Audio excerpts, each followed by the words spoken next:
राहुल गांधी की सुरक्षा में क्या वाकई बहुत बड़ा खतरा है।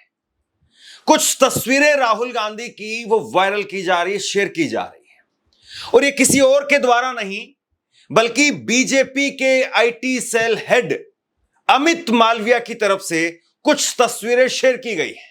और उसके बाद में पूरा भाजपा तंत्र वो लगा हुआ है राहुल गांधी की तस्वीरों को वायरल करने में। मैं आपसे दो सवाल पूछना चाहता हूं कि क्या किसी व्यक्ति की निजी यात्रा की या किसी व्यक्ति की निजी तस्वीरें वो शेयर करना वो ठीक है? पहला सवाल। और दूसरा सवाल, राहुल गांधी की तस्वीरें जिस तरीके से शेयर की जा रही है उसके बाद में राहुल गांधी को कोई देश विरोधी बता रहा है, कोई कह रहा है कि देश विरोधी ताकतों के साथ में राहुल गांधी डील करने के लिए गए हैं। अगर कहीं पर कुछ ऐसा है तो सरकार सामने क्यों नहीं आ रही है? इस तरीके से गुर्गों के जरिए नेता प्रतिपक्ष के बारे में इस तरह की टिप्पणियां करवाना क्या ये सही है? सबसे पहले आप ये देखिए, Amit Malviya, BJP IT cell के हेड अमित मालविया, उन्होंने राहुल गांधी की एक तस्वीर शेयर की, साझा की, और ये तस्वीर शेयर करके अमित मालविया वो लिखते हैं कि राहुल गांधी बिहार की राजनीति से, बिहार की गर्मी से वो घबरा गए हैं और डर करके भाग गए हैं मलेशिया में, छुट्टी मनाने चले गए हैं मलेशिया में। क्या छुट्टी मनाना इस देश में अपराध है? पहला सवाल। दूसरा सवाल कि राहुल गांधी जिस तरीके से ये ट्वीट करके कह रहे हैं कि किसी गुप्त यात्रा पर गए हैं, सीक्रेट मीटिंग पर गए हैं, सीक्रेट मीटिंग करने के लिए वहां पर गए हैं, तो इस तरह का झूठ जो है वो क्यों फैलाया जा रहा है? या तो सरकार बता दे कि कौन सी सीक्रेट मीटिंग है। और देश में नेता प्रतिपक्ष किसी भी यात्रा पर होते हैं तो जाहिर सी बात है सरकार को पता होता है कि वो कहां गए हैं, किस तारीख में गए हैं, और वो कहां पर जाकर के किन किन लोगों से मिल रहे हैं, सरकार को सब पता होता है। लेकिन इस तरह की तस्वीरें जो है वो शेयर की जा रही है और राहुल गांधी को बताया जा रहा है कि वो हाइड्रोजन बम फोड़ने की बात हो रही थी, तो राहुल गांधी अब विदेशी ताकतों से हाथ मिला रहे हैं और विदेशी ताकतों से हाथ मिला करके भारत को डिस्टर्ब करना चाहते हैं। इनके लिए भारत भारत नहीं है जैसे कि कोई खिलौना हो कि जिसको कोई भी आकर के डिस्टर्ब कर देगा, कोई भी आकर के तोड़ करके तहस नहस कर देगा। कम से कम राहुल गांधी पर नहीं तो अपने भारत पर तो यकीन करिए कि हमारा भारत कितना मजबूत है। हमारा भारत क्या किसी के हिलाने से हिल जाएगा, किसी की एक विदेश यात्रा से हिल जाएगा, किसी की एक मीटिंग से हिल जाएगा?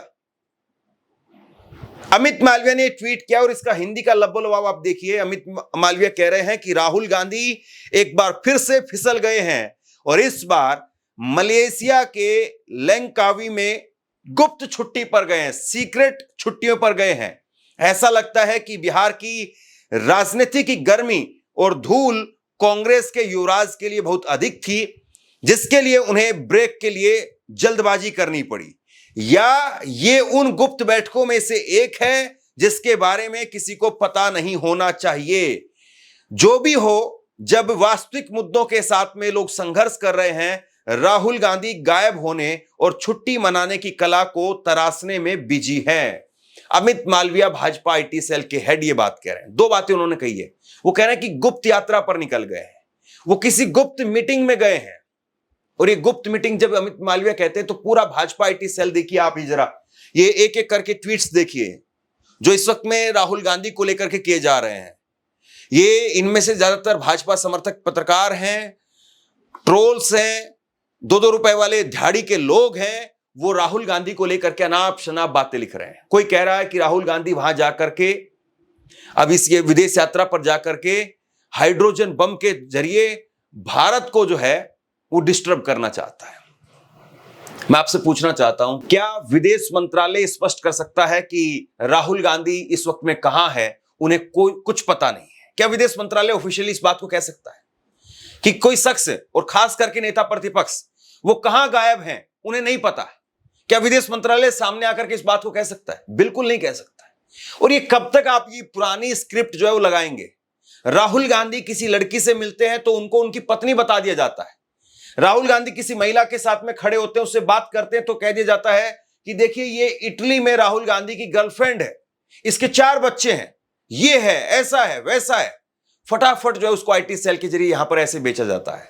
अगर राहुल गांधी के बारे में जरा सा नाखून जितना भी अगर कुछ भाजपा को पता होता हकीकत में, तो अब तक कभी का जो है वो राहुल गांधी को डिस्ट्रॉय कर चुके होते, खत्म कर चुके होते। और वैसे भी देश का कानून कहता है कि अगर आप शादीशुदा हैं तो आपको आपके चुनाव के हल्फनामे में बताना पड़ता है कि मैं मैरिड हूं या अनमैरिड हूं। अगर राहुल गांधी मैरिड है, उनकी कोई पत्नी है, उनके 4 बच्चे हैं, तो कभी का बीजेपी उनको सामने ला करके खड़ा कर देती है और कहती कि देखिए राहुल गांधी की सदस्यता वो रद्द की जाए। और राहुल गांधी की सदस्यता नहीं, पूरी राजनीति खत्म हो जाती, क्योंकि राहुल गांधी वो कहते हैं कि मैं सच की लड़ाई लड़ रहा हूं। और अगर आप इतना बड़ा झूठ बोल करके काम कर रहे हैं कि 4 बच्चे आपके ये है वो है, यहां तो जो असलियत में शादी वाले लोग हैं उनकी बीवी उनकी पत्नी कहां है पता नहीं है, कभी सामने नहीं आती है, कभी किसी फ्रेम में एक साथ वो दोनों लोग दिखाई नहीं देते हैं और दुनिया भर का कीचड़ दूसरे लोगों पर फेंकते हैं। अब अमित मालविया ने एक और बड़ी बात कही, वो कह रहे हैं कि जब लोग वास्तविक संघर्ष कर रहे हैं उस वक्त में राहुल गांधी बिजी है, छुट्टी मनाने में बिजी है। और दूसरी उनकी जो आईटी सेल का हेड है वो कह रहा है कि हिमाचल में बाढ़ आई हुई है और राजकुमार जो है वो विदेश यात्रा कर रहे हैं। 2 बातें यहां पर दोस्तों, क्या प्रधानमंत्री गए हैं हिमाचल? चलिए कांग्रेस की सरकार है, आप प्रधानमंत्री को चले जाना चाहिए था हिमाचल। प्रधानमंत्री हिमाचल जाकर के कांग्रेस को एक करारा तमाचा जड़ते कि देखिए राहुल गांधी नहीं आए, मैं आया। क्या हिमाचल को जो राहत हिमाचल प्रदेश की तरफ से लगातार मांगी जा रही है वो राहत दे दी गई केंद्र सरकार की तरफ से? क्या पंजाब में गए हैं नरेंद्र मोदी साहब? क्या पंजाब के लोगों के लिए उन्होंने कोई ट्वीट किया है? राहुल गांधी ने, छोड़ दीजिए विदेश यात्रा, उससे पहले जब वो देश में थे, जब उनकी यात्रा चल रही थी, बिहार में वोट अधिकार यात्रा चल रही थी, उस वक्त में 2 ट्वीट किए थे पंजाब को लेकर के, क्योंकि पंजाब में उसी वक्त में बाढ़ आ चुकी थी। आपसे कुछ कहना चाहता हूं, आज के वक्त में पत्रकारिता करना कितना मुश्किल काम है, लेकिन अगर ऐसे में भी कोई आपकी खबर दिखा रहा है, कोई आपके मुद्दे पर बात कर रहा है, तो आपको भी उसका साथ देना चाहिए।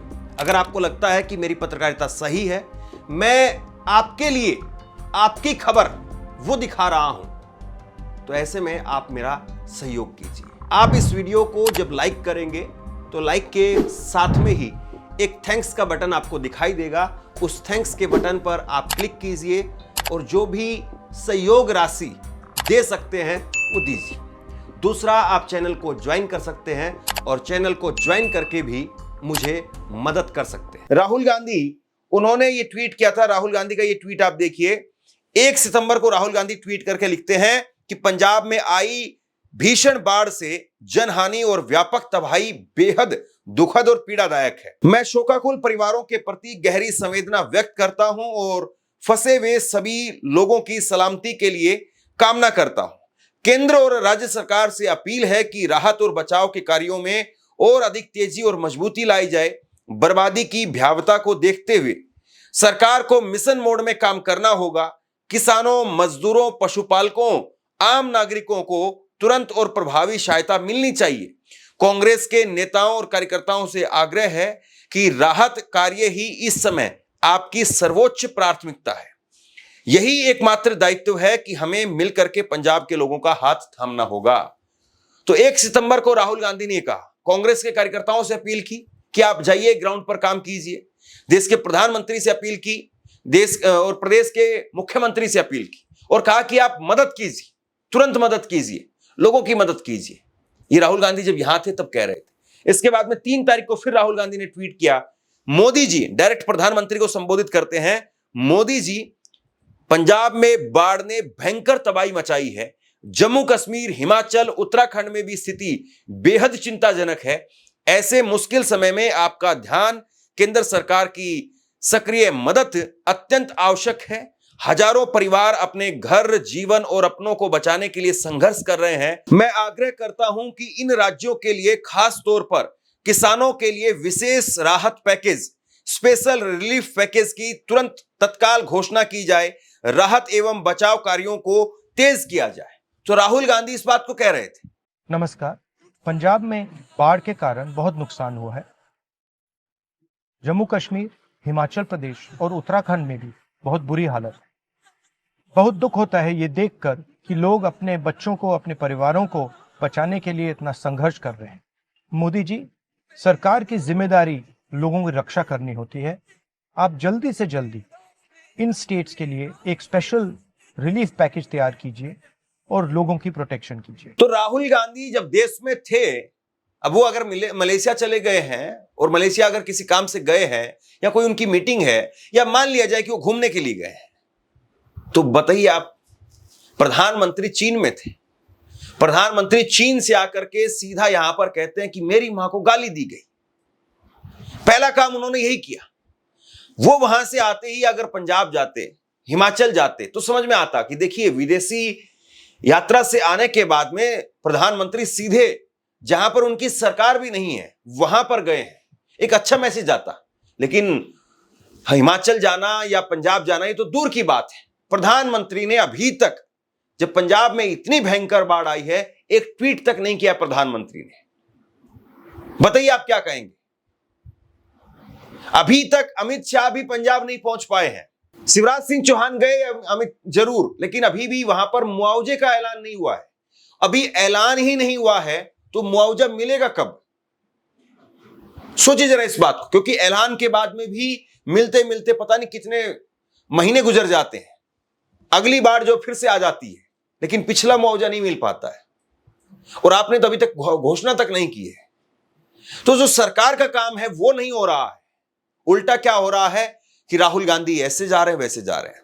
और ये जो तस्वीर है राहुल गांधी की, जिसमें वो अकेले स्कूटर पर बैठ करके जा रहे हैं, किसी गाड़ी से जो ये तस्वीर जो ली गई है, अब बताइए कौन शख्स है जो राहुल गांधी को हेलमेट, कैप और उसके बाद में चश्मा लगाने के बावजूद पहचान ले रहा है? कौन ऐसा शख्स है जो राहुल गांधी की फोटो खींच रहा है? ये फोटो किसने खींची है? ये बहुत बड़ा सवाल है। क्या ये फोटो राहुल गांधी की टीम में से किसी ने खींची है और उसके बाद में फोटो वहां से वायरल हुई है, या राहुल गांधी अपनी सिक्योरिटी और इन सबको छोड़ करके और फिर उसके बाद में एकांत में चिंतन मनन के लिए या किसी से मिलने के लिए या फिर किसी और दूसरे तरीके से गए हैं और उसके बाद में किसी और ने, जो राहुल गांधी का पीछा कर रहा है, उसने तस्वीर ली है? ये तस्वीर अपने आप में बहुत कुछ कहती है। अगर राहुल गांधी का कोई पीछा कर रहा है, इस तरीके से तस्वीरें ले रहा है, तो क्या ये सुरक्षा में खिलवाड़ नहीं? और आप इस तरह से फोटो उनकी शेयर कर रहे हैं, क्यों शेयर कर रहे हैं इस तरह से फोटो? क्या मानसा है आपकी? आप क्या वहां पर संदेश देना चाह रहे हैं? सबसे बड़ा सवाल यह है कि राहुल गांधी को लेकर के इन लोगों को इतनी चिंता है, लेकिन प्रधानमंत्री को लेकर के नहीं बोलते हैं। बीजेपी के लोग अच्छी तरह सुन लीजिए भैया, एटम बम का नाम सुना आपने? सुना है एटम बम का नाम? उससे बड़ा क्या होता है?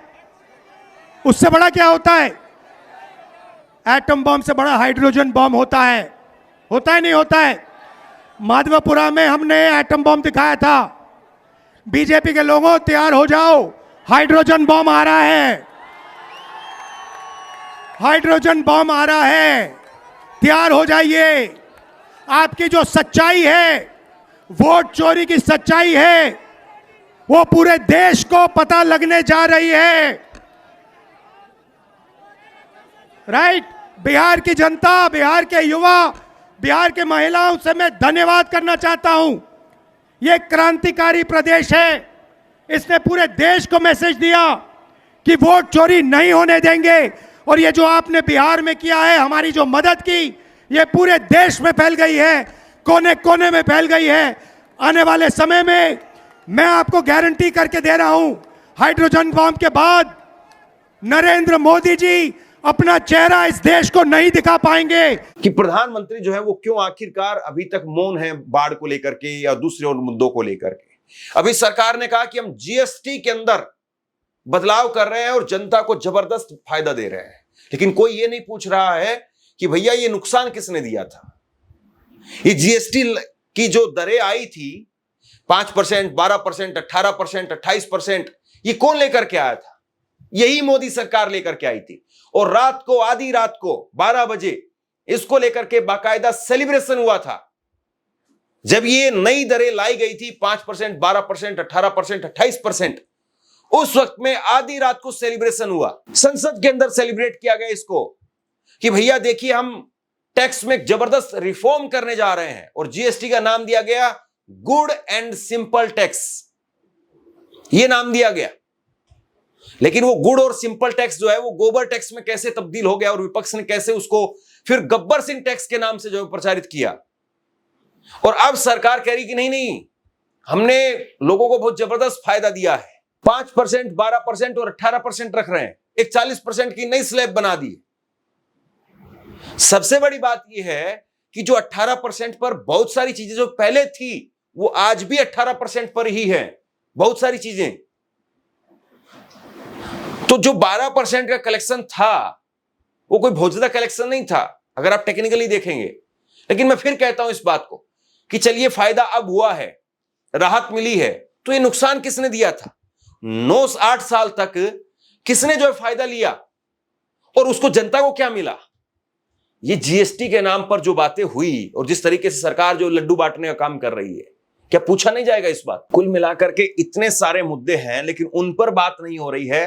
राहुल गांधी की फोटो चुरा चुरा करके या निकाल करके या कहीं से अरेंज करके वो सर्कुलेट करके और कहानियां गढ़ी जा रही कि राहुल गांधी गुप्त मीटिंग में चले गए हैं, गुप्त यात्रा पर चले गए हैं। और ये इनकी सीक्रेट मीटिंग, गुप्त मीटिंग पता नहीं हर बार कहां से आ जाती है। तो खैर सरकार को जो है जवाब देना चाहिए कि जिस तरीके से अमित मालविया वो एलओपी की तस्वीरें शेयर कर रहे हैं, क्या ये सही है? क्या सरकार चाहती है कि ऐसा हो? क्या इस प्रकार से लोगों के अंदर फिर भ्रम की स्थिति पैदा की जाए? सरकार ये चाहती है क्या? और क्या इससे बीजेपी को फायदा होगा क्या? मैं ये सवाल आपसे पूछता हूं, क्या जिस तरीके से बीजेपी इसको प्रचारित कर रही है इससे फायदा होगा क्या? या लोग अब इस कलाकारी को समझ चुके हैं और अब लोग इनके झांसे में नहीं आने वाले हैं? आप क्या सोचते हैं नीचे कमेंट बॉक्स में लिख करके जरूर बताइए। इस खबर को शेयर कीजिए। धन्यवाद।